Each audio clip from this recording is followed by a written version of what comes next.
Și Bianca, liniște.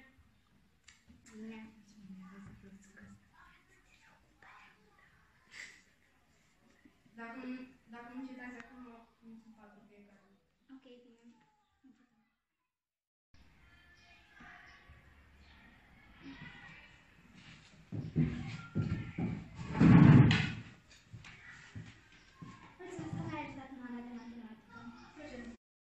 Da. Vrei să vii și tu cu noi în parc? Da, de ce nu? Bine, haideți. Dar de când ești atât de bun prieten cu Bianca și Milena? Sunt prieten bun cu ele ca să le aflu toate secretele și să le fac de râs în fața școlii. Deci că nu e bine ce faci. Nu știu ce am auzit de la băieți, vor să facă de râs în fața școlii. Nu vine să cred. Mai ales Miriță. A profitat de tine de la început. Dar tu nu ți-ai dat seama. Bine, o să vedem noi cum facem. Da, oricum, se alege praful de el.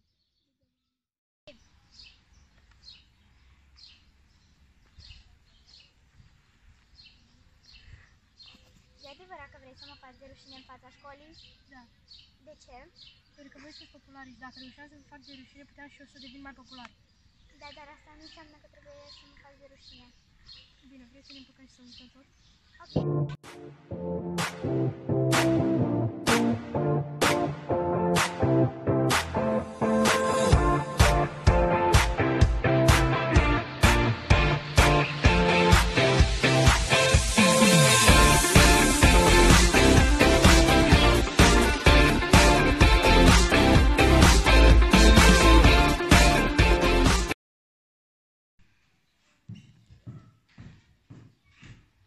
Domnul Iubiți la 400.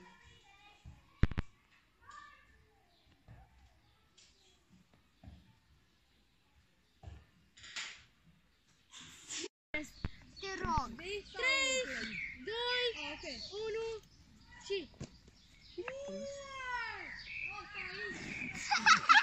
Da!